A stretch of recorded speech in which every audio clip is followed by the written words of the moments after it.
Extra courant de rupture.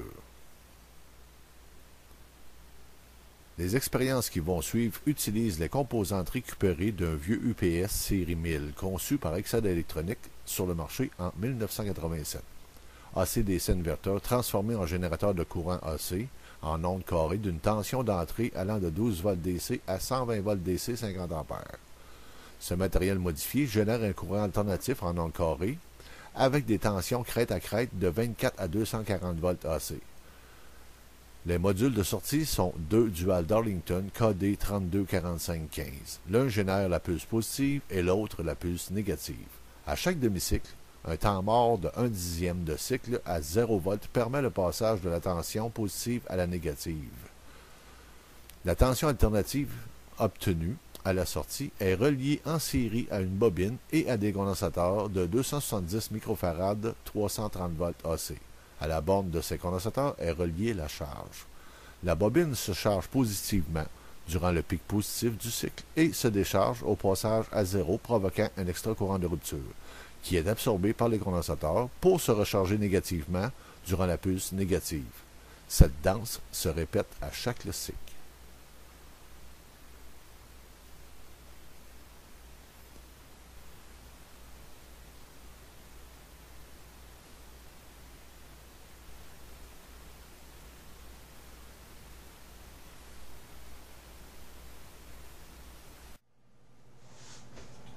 Salut la gang.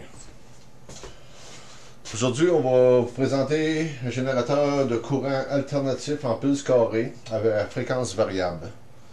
Actuellement, il est réglé à un demi-cycle. On va mettre l'alimentation. J'y injecte une alimentation de 115 volts DC. Je sais pas si on peut le voir mieux peut-être si je l'approche. Bon. 114, disons, 114 volts DC. À chaque cycle, on voit que la polarité change. Moins 114, plus 114. Moins 114, plus 114. On est relié en série avec un transformateur de 240 volts.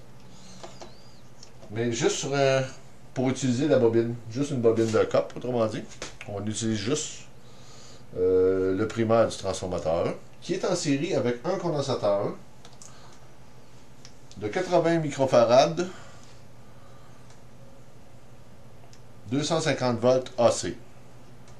80 microfarad 250 volts AC. Si je retire le condensateur, on remarque que l'ampoule reste allumée pour une alimentation de plus ou moins 115 volts DC.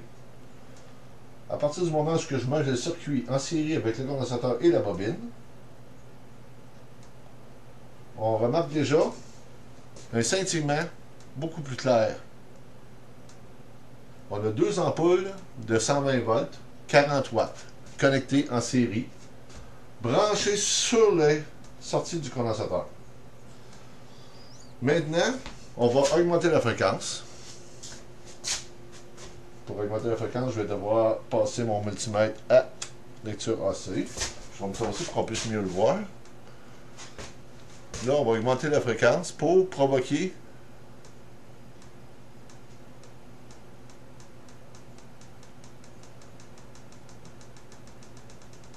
on peut voir qu'on est rendu à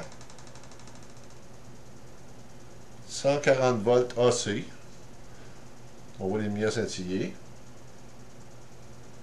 On augmente la fréquence encore. On est rendu à 200 volts, 205, 6. On augmente encore. On est rendu à 256, 270, 280. On augmente encore. On atteint 296 volts à cette fréquence. Je vais augmenter, changer d'échelle sur mon générateur pour qu'on accède plus rapidement. À chaque cycle, il y a un passage à zéro d'un dixième de cycle qui provoque l'extra courant de rupture. On est rendu à 300 volts.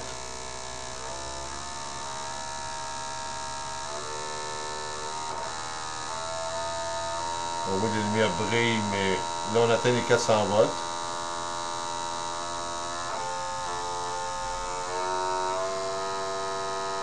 « 428 volts.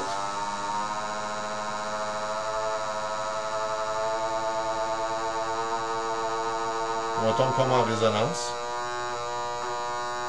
On l'entend. 400. Là, on vient de décrocher. On perd le...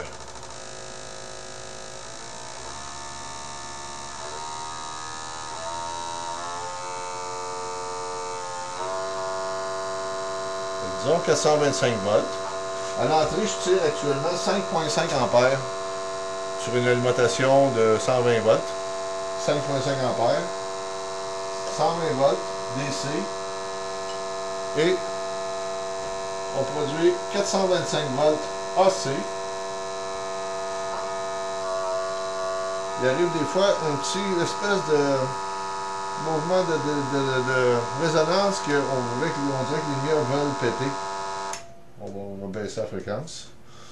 Puis on peut changer la valeur du condensateur, en mettre plusieurs en série. Là, celui-là, c'est la première fois que je l'essayais. On va revenir avec d'autres condensateurs, d'autres expériences. À plus.